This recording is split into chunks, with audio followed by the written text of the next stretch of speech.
Hi friends, Indian ഹിസ്റ്ററിയിലെ വൈസ്രോയിമാർ എന്ന ഒരു ടോപ്പിക്കാണ് ഈ ഒരു ക്ലാസ്സിൽ നമ്മൾ പരിചയപ്പെടുന്നത്.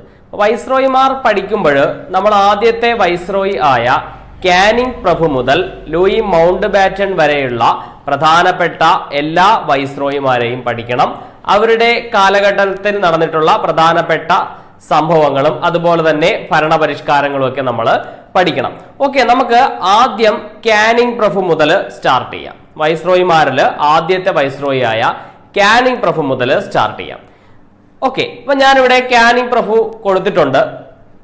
അദ്ദേഹത്തിന്റെ കാലഘട്ടം 1856 മുതൽ 1862 വരെയാണ്. കാനിങ് പ്രഭുവിന്റെ കാലഘട്ടം എത്ര മുതൽ എത്ര വരെയാ? 1856 മുതൽ 1862 വരെയാണ് കാനിങ് പ്രഭുവിന്റെ കാലഘട്ടം. ഇതിൽ ശ്രദ്ധിക്കേണ്ടത് അദ്ദേഹത്തിന്റെ ഇന്ത്യയിലെ ഭരണകാലഘട്ടമാണ് ഏതെന്ന് പറയുന്നത് 1852 മുതൽ 1862 വരെയുള്ള കാലഘട്ടം എന്ന് പറയുന്നത്. ഇത് അദ്ദേഹം വൈസ്രോയി ആയിരുന്ന കാലഘട്ടം അല്ല, അദ്ദേഹം ഗവർണർ ജനറൽ ആയിരുന്നു. അതായത് ഇന്ത്യയുടെ അവസാനത്തെ ഗവർണർ ജനറലും ഇന്ത്യയുടെ ആദ്യത്തെ വൈസ്രോയിയും കാനിങ് പ്രഭു തന്നെ ആയിരുന്നു. 1858 ഇന്ത്യയുടെ ഒന്നാം സ്വാതന്ത്ര്യ സമരാനന്തരം സ്ക്യൂൺസ് പ്രൊക്ലമേഷൻ അല്ലെങ്കിൽ രാജ്ഞിയുടെ വിളംബരം വഴിയാണ്, അല്ലെങ്കിൽ better government of India act വഴിയാണ് വൈസ്രോയി എന്ന ഒരു പദവി ഇന്ത്യയിൽ ക്രിയേറ്റ് ചെയ്യപ്പെടുന്നത്.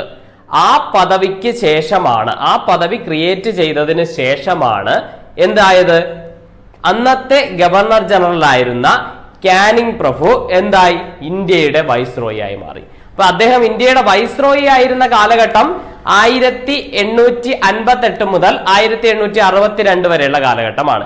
എന്നാൽ അദ്ദേഹത്തിന്റെ ഭരണകാലഘട്ടം എത്രയാണ്? 1856 മുതൽ 1862 വരെ. അത് ജസ്റ്റ് ഒന്ന് ഓർത്തിരിക്കുക. ഇനി അദ്ദേഹത്തിന്റെ കാലഘട്ടത്തിൽ നടന്ന ഏറ്റവും പ്രധാനപ്പെട്ട ഒരു സംഭവമാണ്, അല്ലെങ്കിൽ PSC പരീക്ഷകളിൽ ഒരുപാട് ചോദിക്കുന്ന ഒരു സംഭവമാണ് എന്തെന്ന് പറയുന്നത്, ഒന്നാം സ്വാതന്ത്ര്യ സമരം. ഇന്ത്യയുടെ ഒന്നാം സ്വാതന്ത്ര്യ സമരം എന്ന് പറയുന്ന ഒന്നാം സ്വാതന്ത്ര്യ സമരം അല്ലെങ്കിൽ ശിപായി ലഹള 1857 കലാപം നടക്കുന്നത് ആരുടെ കാലഘട്ടത്തിലാണ്? ഈ കാനിങ് പ്രഭുവിന്റെ കാലഘട്ടത്തിലാണ്. അതുകൊണ്ട് ഓർത്തിരിക്കുക, ഒന്നാം സ്വാതന്ത്ര്യ സമരം അല്ലെങ്കിൽ എന്ത്, 1857 വിപ്ലവം. ഒന്നാം സ്വാതന്ത്ര്യ സമരം നമ്മളിപ്പം പഠിക്കത്തില്ല, NCERT പുസ്തകങ്ങളിലൊക്കെ ഒന്നാം സ്വാതന്ത്ര്യ സമരം അല്ല ഈ ഒരു സമരം എന്നൊക്കെ പ്രതിപാദിക്കുന്നുണ്ട്. നമുക്ക് ജസ്റ്റ് ഞാൻ മനസ്സിലാവാൻ വേണ്ടിയിട്ടാണ് ആ പേര് തന്നെ ഉപയോഗിച്ചത്. ഒന്നാം സ്വാതന്ത്ര്യ സമരം അല്ലെങ്കിൽ 1857 വിപ്ലവം. ആ 1857 വിപ്ലവം നടക്കുമ്പോൾ ഇന്ത്യയുടെ ഭരണാധികാരി ആയിരുന്നു ആര്? കാനിങ് പ്രഭു. അത് ഓർത്തിരിക്കുക. ഈ വിപ്ലവാനന്തരമാണ് better government of India act വരുന്നതും ബ്രിട്ടീഷ് കമ്പനിയുടെ അധികാരം ഇന്ത്യയിൽ നിന്ന് പൂർണ്ണമായി മാറുകയും ബ്രിട്ടീഷ് ഗവൺമെന്റിന്റെ കീഴിൽ അല്ലെങ്കിൽ ബ്രിട്ടീഷ് പാർലമെന്റിന്റെ കീഴിൽ ഇന്ത്യയുടെ ഭരണം നടക്കുകയും ചെയ്യുന്നത് ഏത് മുതലാണ്? 1858 better government of India act അല്ലെങ്കിൽ രാജ്ഞിയുടെ വിളംബരം മുതലാണ്. എന്ത്, അതായത് വൈസ്രോയിമാർ വന്നതോടുകൂടിയാണ് ബ്രിട്ടീഷ് ഗവൺമെന്റ് നേരിട്ടുള്ള ഭരണം ഏറ്റെടുക്കുന്നത്. ഓക്കെ ആണല്ലോ ഈ രണ്ട് കാര്യങ്ങൾ? അപ്പൊ ഇതൊക്കെ ഞാൻ ജസ്റ്റ് ഒന്ന് അറിഞ്ഞിരിക്കാൻ വേണ്ടി പറഞ്ഞെന്ന് മാത്രമേ ഉള്ളൂ. നമുക്ക് ഇങ്ങനെ ഡീപ്പായിട്ടൊന്നും അങ്ങനെ ചോദിക്കത്തൊന്നുമില്ല. ഓക്കെ, അപ്പൊ 1857 വിപ്ലവം നടക്കുമ്പോൾ ഇന്ത്യയുടെ ഭരണാധികാരി കാനിങ് പ്രഭു ആയിരുന്നു. അതുപോലെ കൊൽക്കത്ത, ബോംബെ, മദ്രാസ്, എവിടെയൊക്കെയാണ്? കൊൽക്കത്ത, ബോംബെ, മദ്രാസ് എന്നിവിടങ്ങളിൽ യൂണിവേഴ്സിറ്റികൾ, സർവകലാശാലകൾ സ്ഥാപിച്ച വ്യക്തിയാണ് കാനിങ് പ്രഭു. എവിടെയൊക്കെയെന്ന് ഓർക്കുക, കൊൽക്കത്ത, ബോംബെ, മദ്രാസ്. കൊൽക്കത്ത, ബോംബെ, മദ്രാസ് എന്നിവിടങ്ങളിൽ സർവകലാശാല സ്ഥാപിച്ച വ്യക്തിയാണ് ആരെന്ന് പറയുന്നത്? കാനിങ് പ്രഭു. ഇനി ഇന്ത്യയിലെ ആദ്യത്തെ സർവകലാശാല ഏത് എന്ന് ചോദിച്ചു കഴിഞ്ഞാൽ ഏതാണ്? അതിന്റെ ആൻസർ കൊൽക്കത്തയാണ്. അപ്പൊ ഇന്ത്യയിലെ ആദ്യത്തെ സർവകലാശാല ഏതെന്ന് ചോദിച്ചു കഴിഞ്ഞാൽ അതിന്റെ ഉത്തരം എന്താണ്? കൊൽക്കത്തയാണ്. കൊൽക്കത്തയിലും ബോംബെയിലും മദ്രാസിലും സർവകലാശാല സ്ഥാപിച്ചതാണ് ആരെന്ന് പറയുന്നത്? കാനിങ് പ്രഭു. ഇന്ത്യയുടെ ആദ്യത്തെ സർവകലാശാല ഏതെന്ന് ചോദിച്ചു കഴിഞ്ഞാൽ ഏതാണ്? കൊൽക്കത്തയാണ്. ക്ലിയർ ആണ് ഈ കാര്യങ്ങൾ? ഇനി പ്രധാനപ്പെട്ട മറ്റൊരു ക്വസ്റ്റ്യൻ ആണ്, ബംഗാളിലെ ഇൻഡിക്കോ കലാപം. ഈ പേര് മറക്കരുത്. ബംഗാളിലെ ഇൻഡിഗോ കലാപം.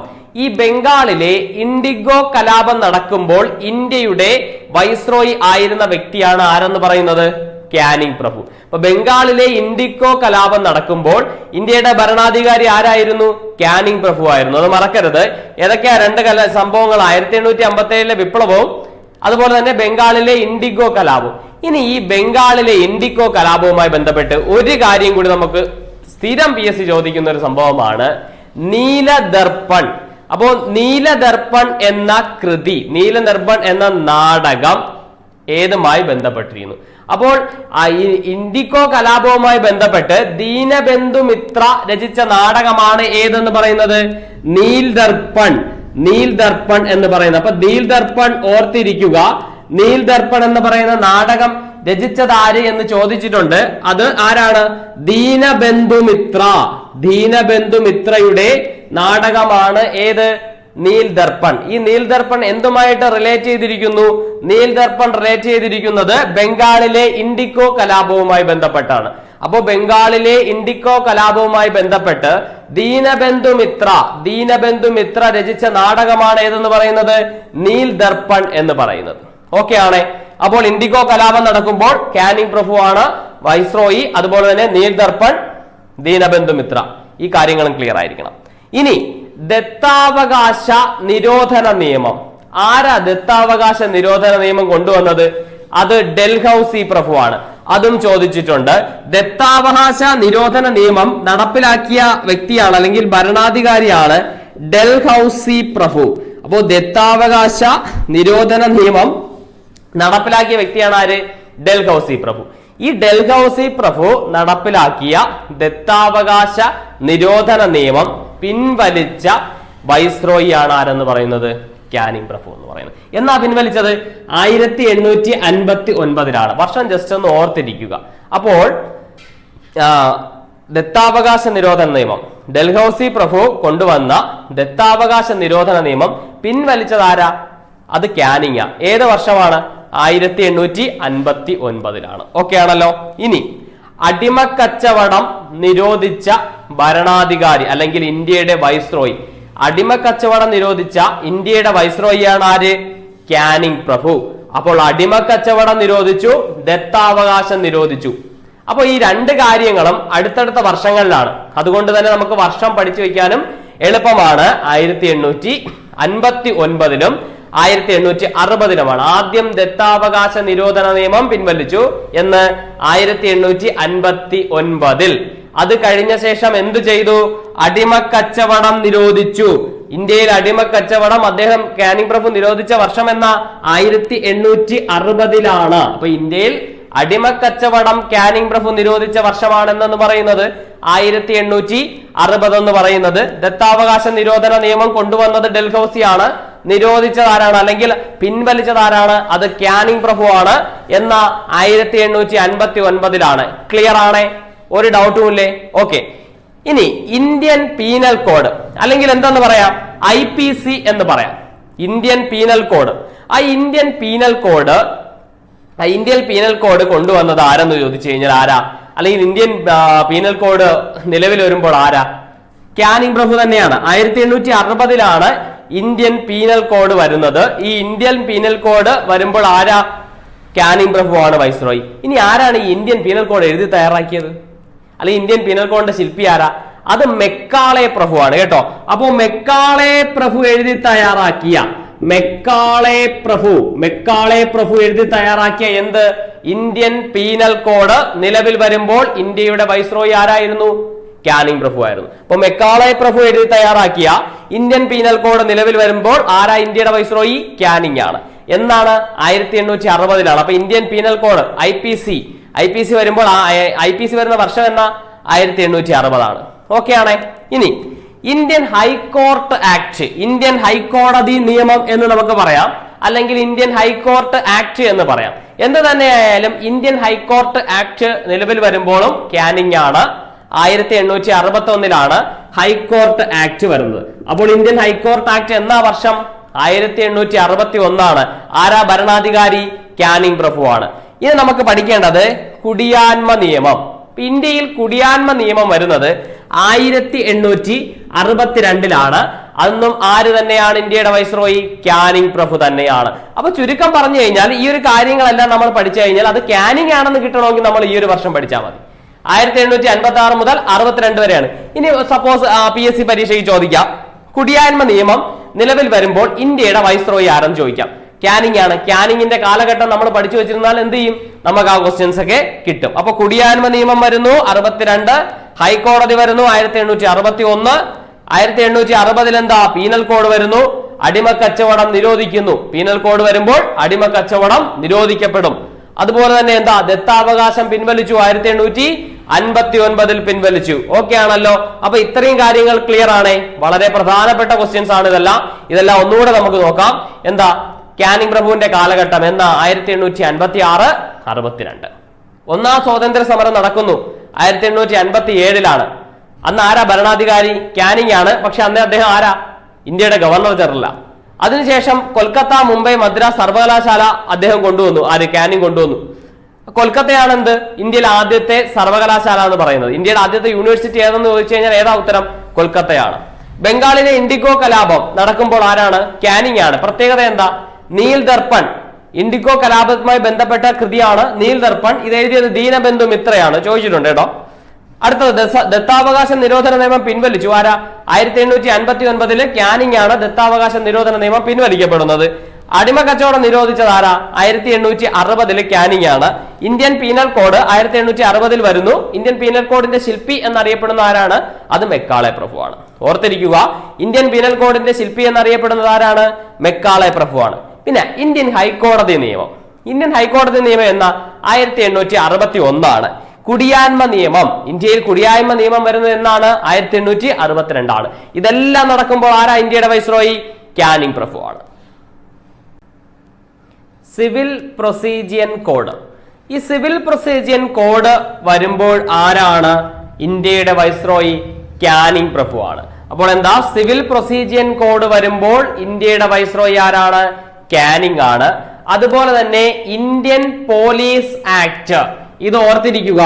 ഇന്ത്യൻ പോലീസ് ആക്ട് നിലവിൽ വരുമ്പോഴും ആരാണ് ഇന്ത്യയുടെ വൈസ്രോയി?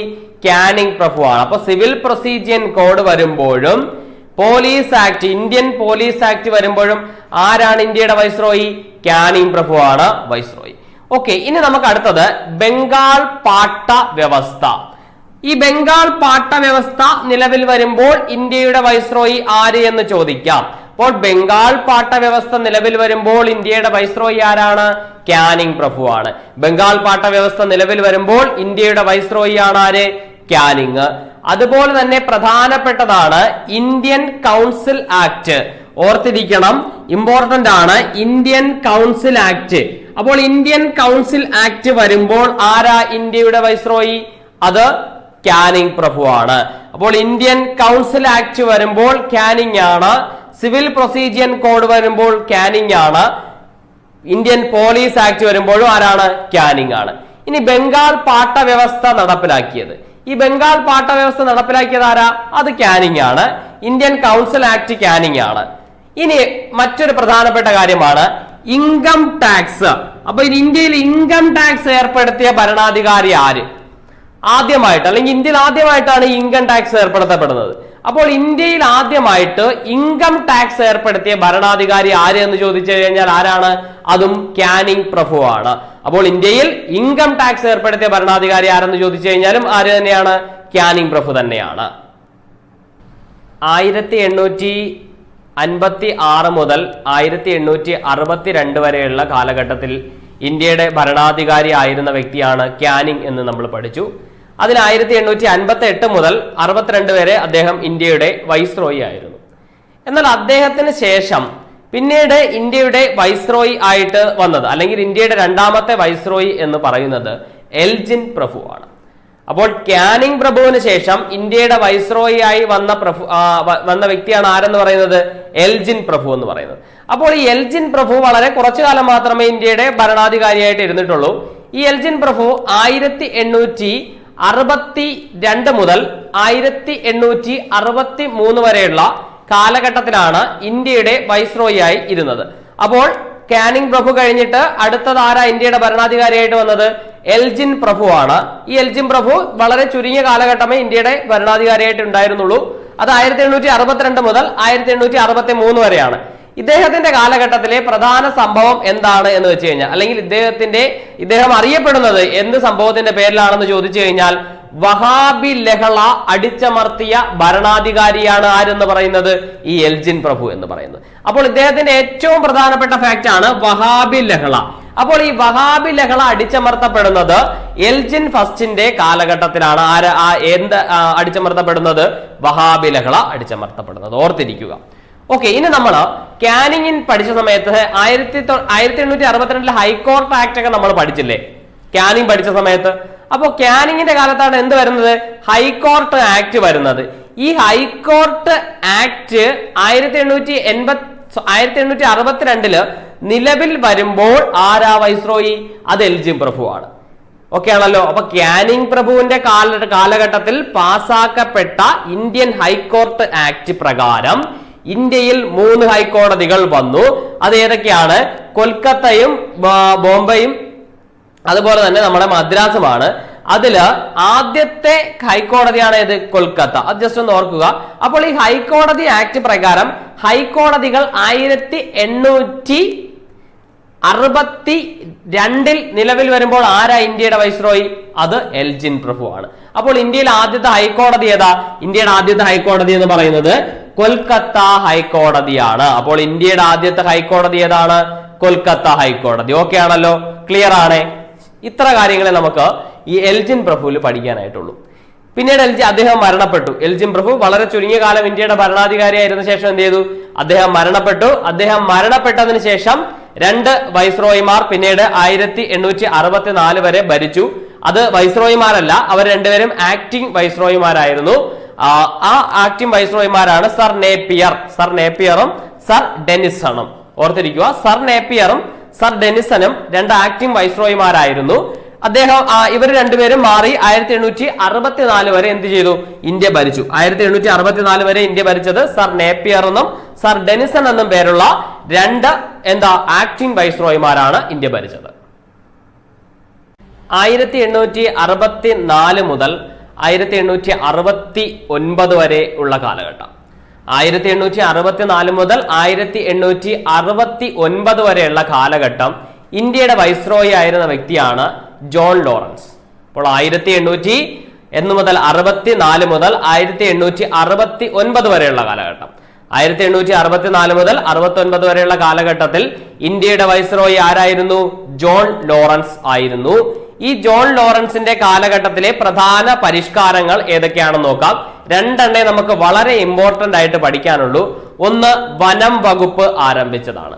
അപ്പോൾ വനം വകുപ്പ് ആരംഭിച്ച ഇന്ത്യൻ ഭരണാധികാരി അല്ലെങ്കിൽ ഇന്ത്യയിലെ വൈസ്രോയി ആര് എന്ന് ചോദിക്കാം. അപ്പൊ വനം വകുപ്പ് ആരംഭിച്ച ഭരണാധികാരി ആണ് ആരെന്ന് പറയുന്നത്? ജോൺ ലോറൻസ് എന്ന് പറയുന്നത്. അപ്പൊ വനം വകുപ്പ് ആരംഭിച്ച ഭരണാധികാരിയാണ് ജോൺ ലോറൻസ്. അതുപോലെ തന്നെ യൂറോപ്പുമായി ടെലഗ്രാം ബന്ധം അല്ലെങ്കിൽ ടെലഗ്രാഫ് ബന്ധം, ടെലഗ്രാം അല്ല ക്ഷമിക്കണം ടെലഗ്രാഫ്. അപ്പം യൂറോപ്പുമായി ടെലഗ്രാഫ് ബന്ധം സ്ഥാപിച്ച സമയത്തെ വൈസ്രോയി ആരായിരുന്നു? ജോൺ ലോറൻസ് ആണ്. അപ്പൊ ഇദ്ദേഹത്തെ പറ്റി 2 കാര്യങ്ങൾ, 2 പരിഷ്കാരങ്ങൾ മാത്രമേ ഈ നമുക്ക് നമ്മുടെ ജോൺ ലോറൻസിന്റെ ഭാഗത്ത് പഠിക്കാനുള്ളൂ. അദ്ദേഹത്തിന്റെ കാലഘട്ടം 1864 മുതൽ 1869 വരെയാണ്. വനം വകുപ്പ് ആരംഭിച്ചത് ഈ ജോൺ ലോറൻസ് ആണ്. അതുപോലെ തന്നെ യൂറോപ്പുമായുള്ള ടെലഗ്രാഫ് ബന്ധം സ്ഥാപിക്കപ്പെടുന്നതും ജോൺ ലോറൻസിന്റെ കാലഘട്ടത്തിലാണ്. 1869 മുതൽ 1872 വരെ ഇന്ത്യയുടെ വൈസ്രോയി ആയിരുന്ന വ്യക്തിയാണ് ലോർഡ് മേയോ പ്രഭു. അപ്പോൾ 1869 മുതൽ എന്ന് വരെ 1872 വരെ ഇന്ത്യയുടെ വൈസ്രോയി ആയിരുന്ന വ്യക്തിയാണ് ആരെന്ന് പറയുന്നത്? മേയോ പ്രഭു. നമുക്ക് കാനിങ് കഴിഞ്ഞാൽ ഏറ്റവും കൂടുതൽ പരിഷ്കാരങ്ങളും അല്ലെങ്കിൽ ഏറ്റവും കൂടുതൽ പഠിക്കേണ്ടത് ഈ മേയോ പ്രഭുവിനെയാണ്. കാനിങ് കഴിഞ്ഞാൽ പിന്നെ വലിയ പരിഷ്കാരങ്ങളൊന്നും നടത്താത്ത പോസ്റ്റിലൊക്കെ അത്യാവശ്യം കാര്യങ്ങളൊക്കെ ഉണ്ടായിരുന്ന വൈസ്രോയിമാരാണ്. എന്നാൽ കാനിങ് കഴിഞ്ഞാൽ ഏറ്റവും കൂടുതൽ നമുക്ക് ക്വസ്റ്റ്യൻസ് വരുന്നത് മേയോ പ്രഭുവിന്റെ ആണ്. അപ്പൊ നമുക്ക് നോക്കാം മേയോ പ്രഭുവിന്റെ പ്രത്യേകത എന്താണെന്നുള്ളത്. ഇന്ത്യയിൽ വെച്ച് വധിക്കപ്പെട്ട ഏക വൈസ്രോയിയാണ് മേയോ പ്രഭു. അപ്പോൾ ഇന്ത്യയിൽ വെച്ച് വധിക്കപ്പെട്ട ഏക വൈസ്രോയിയാണ് ആരെന്ന് പറയുന്നത്? മേയോ പ്രഭു എന്ന് പറയുന്നത്. എന്നാണ് മേയോ വധിക്കപ്പെട്ടത്? 1872 തന്നെയാണ് മേയോ വധിക്കപ്പെട്ടത്. അദ്ദേഹത്തിന്റെ ഭരണകാലഘട്ടത്തിന്റെ അവസാനമാണ് അദ്ദേഹം മരിക്കപ്പെട്ടത്. അപ്പൊ ഇന്ത്യയിൽ വെച്ച് വധിക്കപ്പെട്ട ആദ്യ വൈസ്രോയിയാണ് ആരെന്ന് പറയുന്നത്, അല്ലെങ്കിൽ ഏക വൈസ്രോയിയാണ് ആര്? മേയോ പ്രഭു. ഇനി ആരാ അല്ലെങ്കിൽ എവിടെ വെച്ചാ മേയോ പ്രഭു വധിക്കപ്പെട്ടത്? മേയോ പ്രഭു ആൻഡമാൻ നിക്കോബാറിൽ വെച്ചാണ് മരിക്കപ്പെടുന്നത്. അപ്പോൾ ആൻഡമാൻ നിക്കോബാറിൽ വെച്ചാണ് അദ്ദേഹം മരണപ്പെടുന്നത്.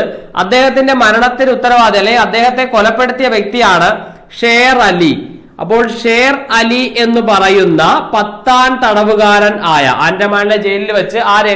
ഷേർ അലി എന്ന് പറയുന്ന 10ാം തടവുകാരനാണ് എന്ത് ചെയ്തത്? മേയോ പ്രഭുവിനെ വധിച്ചത്. അപ്പോൾ ഇന്ത്യയിൽ വെച്ച് വധിക്കപ്പെട്ട ഏക വൈസ്രോയിയാണ് ലോർഡ് മേയോ. ഈ മേയോ പ്രഭുവിനെ വധിച്ചത് ആൻഡമാൻ നിക്കോബാറില് 10ാം തടവുകാരനായിരുന്ന ആരാണ്? ഷേർ അലി എന്ന് പറയുന്ന വ്യക്തിയാണ് മേയോ പ്രഭുവിനെ വധിച്ചത്. എന്നാണെന്ന് ചോദിച്ചാൽ 1872 ഓക്കെ ആണല്ലോ. ഇനി ബ്രിട്ടീഷ് ഇന്ത്യയിലെ ആദ്യത്തെ ജനസംഖ്യാ കണക്കെടുപ്പ് നടത്തിയ വ്യക്തിയാണ് മേയോ പ്രഭു. അപ്പോൾ ബ്രിട്ടീഷ് ഇന്ത്യയിലെ ആദ്യത്തെ ജനസംഖ്യാ കണക്കെടുപ്പ് നടത്തിയത് ആരാണ്? മേയോ പ്രഭു ആണ്. ഈ വർഷം വളരെയധികം പ്രധാനപ്പെട്ടതാണ്. ബ്രിട്ടീഷ് ഇന്ത്യയിലെ ആദ്യത്തെ ജനസംഖ്യാ കണക്കെടുപ്പ് നടന്ന വർഷം എന്ന് ചോദിച്ചു കഴിഞ്ഞാൽ ഏതാ? 1872. 1872 എന്ത് ചെയ്തത്? ബ്രിട്ടീഷ് ഇന്ത്യയിൽ ആദ്യമായിട്ട് ജനസംഖ്യാ കണക്കെടുപ്പ് നടന്നത്. ബ്രിട്ടീഷ് ഇന്ത്യയിൽ ആദ്യത്തെ ജനസംഖ്യാ കണക്കെടുപ്പ് നടത്തിയത് ആരാ? മേയോ പ്രഭു ആണ്. ഏത് വർഷമാണ്? 1872. ക്ലിയർ ആണേ? ഇനി സ്റ്റാറ്റിസ്റ്റിക്കൽ സർവേ ഓഫ് ഇന്ത്യ ഓർക്കുക. സ്റ്റാറ്റിസ്റ്റിക്കൽ സർവേ ഓഫ് ഇന്ത്യ നിലവിൽ വരുമ്പോൾ ആരാണ് ഇന്ത്യയുടെ വൈസ്രോയി? മേയോ പ്രഭു ആണ്. ഇദ്ദേഹവുമായി ബന്ധപ്പെട്ട മറ്റൊരു പ്രധാനപ്പെട്ട ഫാക്ട് ആണ് ഇതെന്ന് പറയുന്നത്. ഏതാ? Statistical survey of India. Statistical survey of India നിലവിൽ വരുമ്പോൾ ഇന്ത്യയുടെ വൈസ്രോയി ആരായിരുന്നു? മേയോ പ്രഭു ആയിരുന്നു. ഇനി നമുക്ക് പഠിക്കണം, പൊതുമേഖലയിൽ റെയിൽവേക്ക് തുടക്കം കുറിച്ച ഭരണാധികാരി കൂടിയായിരുന്നു മേയോ പ്രഭു. അപ്പൊ റെയിൽവേയുടെ പിതാവ് എന്നറിയപ്പെടുന്നത് ആരാ? അത് ഡൽഹൌസിയാണ് കേട്ടോ. റെയിൽവേയുടെ പിതാവ് എന്നറിയപ്പെടുന്നത് ഡൽഹൌസി പ്രഭുവാണ്. ഡൽഹൌസി പ്രഭുവാണ് റെയിൽവേയുടെ പിതാവ് എന്നറിയപ്പെടുന്നത്. 1853 ഇന്ത്യൻ റെയിൽവേ നിലവിൽ വരുന്നത്. അപ്പോൾ അതൊക്കെ നമുക്ക് മറ്റൊരു ക്ലാസ്സിൽ പഠിക്കാം. അപ്പൊ ഡൽഹൌസി പ്രഭുവാണ് ഇന്ത്യയുടെ പിതാവ്. എന്നാൽ പൊതുമേഖലയിൽ റെയിൽവേ കൊണ്ടുവന്നത് അല്ലെങ്കിൽ പൊതുമേഖലയിൽ റെയിൽവേ കൊണ്ടുവന്ന വ്യക്തിയാണ് ആരെന്ന് പറയുന്നത്?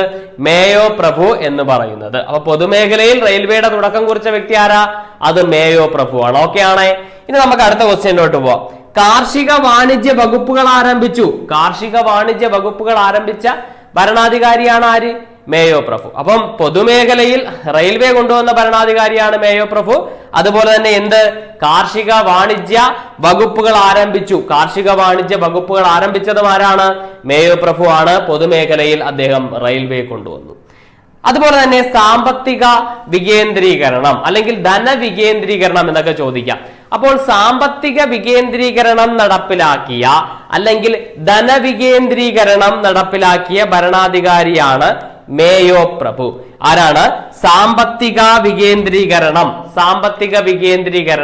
അല്ലെങ്കിൽ ധനവികേന്ദ്രീകരണം. ഇപ്പോൾ സാമ്പത്തിക വികേന്ദ്രീകരണം അല്ലെങ്കിൽ ധനവികേന്ദ്രീകരണം നടപ്പിലാക്കിയ ഭരണാധികാരിയാണ് മേയോ പ്രഭു. സാമ്പത്തിക വികേന്ദ്രീകരണം അല്ലെങ്കിൽ ധനവികേന്ദ്രീകരണം. ഇനി നമുക്ക് പ്രധാനപ്പെട്ട മറ്റൊരു ഫാക്ട് എന്ന് പറയുന്നത് ഇന്ത്യൻ എവിഡൻസ് ആക്ട്. അപ്പോൾ ഇന്ത്യൻ എവിഡൻസ് ആക്ട് നടപ്പിലാക്കിയ അല്ലെങ്കിൽ നിലവിൽ വരുമ്പോൾ ഭരണാധികാരി അല്ലെങ്കിൽ വൈസ്രോയി എന്ന് പറയുന്നത് ആരാണ്? മേയോ പ്രഭുവാണ്. എന്നാണ് Indian evidence act? 1872 Indian evidence act. അപ്പോൾ 1872 ഇന്ത്യൻ എവിഡൻസ് ആക്ട് നിലവിൽ വരുമ്പോൾ ആരാ ഇന്ത്യയുടെ വൈസ്രോയി? മേയോ പ്രഭുവാണ്. മറക്കരുത്. 1872 ഇന്ത്യൻ എവിഡൻസ് ആക്ട് വരുമ്പോൾ ഇന്ത്യയുടെ വൈസ്രോയി ആരാണ്? മേയോ പ്രഭുവാണ്. ഓക്കെ ആണല്ലോ? ഇനി മേയോ കോളേജ് സ്ഥിതി ചെയ്യുന്നത്. അപ്പൊ മേയോ കോളേജ് സ്ഥിതി ചെയ്യുന്നത് എവിടെ? ഇതും ഒരു നല്ലൊരു ക്വസ്റ്റ്യൻ ആണ്, പ്രീവിയസ് ക്വസ്റ്റ്യൻ ആണ്. മേയോ കോളേജ് എന്ന് പറയുന്നത്, മേയോ കോളേജ് സ്ഥിതി ചെയ്യുന്നത് അജ്മീറിലാണ്. അപ്പൊ മേയോ കോളേജ് സ്ഥിതി ചെയ്യുന്നത് എവിടെയാണ്? അജ്മീർ, രാജസ്ഥാൻ. അപ്പോൾ അജ്മീറിലാണ്, അജ്മീർ രാജസ്ഥാനിലാണ് കേട്ടോ, അതൊന്ന് ഓർത്തിരിക്കുക. അജ്മീർ രാജസ്ഥാനിലാണ് സ്ഥിതി ചെയ്യുന്നത്. അപ്പം മേയോ കോളേജ് സ്ഥിതി ചെയ്യുന്നത് അജ്മീറിലാണ്. അപ്പോൾ മേയോ പ്രഭുവിനെ കുറിച്ച് ഇത്രയും കാര്യങ്ങൾ നമ്മൾ പഠിച്ചു. ഇതെല്ലാം തന്നെയാണ് മേയോ പ്രഭുവിനെ പറ്റിയുള്ള ഏറ്റവും ഇമ്പോർട്ടന്റ് ആയിട്ടുള്ള കാര്യങ്ങൾ. അപ്പൊ എന്തൊക്കെയാ പഠിച്ചതെന്ന് നോക്കാം. മേയോ പ്രഭുവിന്റെ കാലഘട്ടം എന്ന് പറയുന്നത് 1869 മുതൽ 1872 വരെയാണ്. അതിൽ ഏറ്റവും പ്രധാനപ്പെട്ട ഫാക്ട് എന്ന് പറയുന്നത് മേയോ പ്രഭുവിന്റെ പ്രത്യേകത ഇന്ത്യയിൽ വെച്ച് വധിക്കപ്പെട്ട വൈസ്രോയി, ഏക വൈസ്രോയി ആണ് ആര്? മേയോ പ്രഭു. അപ്പൊ ഇന്ത്യയിൽ വെച്ച് വധിക്കപ്പെട്ട ഏക വൈസ്രോയി ആണ് മേയോ പ്രഭു. അത് 1872 ആൻഡമാൻ നിക്കോബാറിൽ വെച്ച് ആര്? ഷേർ അലിയാണ് മേയോ പ്രഭുവിനെ വധിച്ചത്.